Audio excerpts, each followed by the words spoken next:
হায়াতকেও সৃষ্টি করেছে। এখানে হায়াতের আগে মৃত্যুকে সৃষ্টি করেছেন এই কথা বলে দিয়েছে। এখন তো হায়াতও আসে নাই, মৃত্যু বানায় হয়েছে।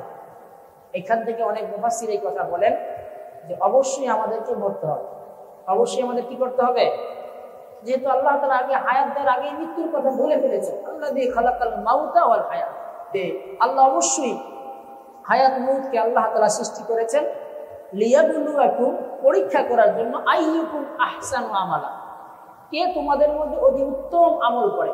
আহসান বলেছে, সর্বোৎকৃষ্ট আমল বলেছেন, আকসারু আমালান বলে নাই। মুফাসসির ইকরাম বলেন বেশি আমল দেখবেন এই কথা আল্লাহ তাআলা বলেন নাই। আল্লাহ বলেছেন কার আমলটা অতি উত্তম সুন্দর করেছে।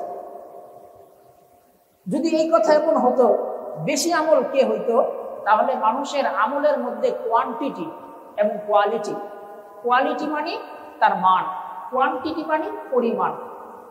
তো আকবার মানে কোয়ান্টিটি, পরিমাণটা আল্লাহ তাআলা দেখতেন কে বেশি আমল করছে। কিন্তু হাদিসে আসছে কাল কিয়ামতের ময়দানে বহুত মানুষ এমন হবে, অনেক আমল নিয়ে উঠেছিল, তার অনেক হাজার হাজার লক্ষ লক্ষ রাকাতের নামাজ ছিল, নফল নামাজ ছিল, কিন্তু নামাজগুলার অবস্থা এমন হয়েছে যে সে নামাজগুলাকে খুশু খুশুর সাথে আদায় করে নাই, নামাজের রুকু সেজদা ঠিকমতো আদায় করে নাই, সেজদাটাকে সঠিকভাবে দেয় নাই, ইতিদাল তাদিলে আরকান, ধীরস্থির সাথে আরকানকে আদায় করার এই বিধানকে সে মানে নাই। তাদিলে আরকান ওয়াজিব, তাদিলে আরকান ওয়াজিব। তাদিলে আরকান কি? প্রত্যেকটা নামাজের বিধিবিধানকে, আহকামকে ধীর স্থির সাথে আদায় করাকে বলা হয় তাদিলে আরকান। রুকু থেকে দাঁড়াবে, সোজা হয়ে দাঁড়াইতে হবে, রুকুতে গিয়ে কমপক্ষে 3 তাসবিহ, সেজদাতে গিয়ে কমপক্ষে 3 তাসবিহ, সুবহান রাব্বিয়াল আযীম রুকুতে, সুবহান রাব্বিয়াল আলা সেজদায় আদায় করে। কিন্তু বান্দা অনেক রাকাত পড়তে হবে, ফরজ নামাজ শেষ, এখন সে নফল পড়তে হবে। এজন্য সে ফরজ আদায় করার সাথে সাথে একের পর এক দ্রুত রুকু সেজদা করে করে 2 রাকাত 4 রাকাত আদায় করে বলতেছে আমি অনেক রাকাত আদায় করেছি। কিন্তু সে তার রুকুর মধ্যে, সে তার সিজদার মধ্যে, সে তার কেরাতের মধ্যে, সে তাশাহুদের মধ্যে, বৈঠকের মধ্যে স্থির ছিল না, অস্থির ছিল। তাড়াহুড়া করতে গিয়ে সে তার নামাজকে বরবাদ করে দিয়েছে। এই যে আধিক্য, আল্লাহ বলেন না না, আমি তোমার সংখ্যা দিক্ষে আধিক্যের উপর আমি পছন্দ করি না।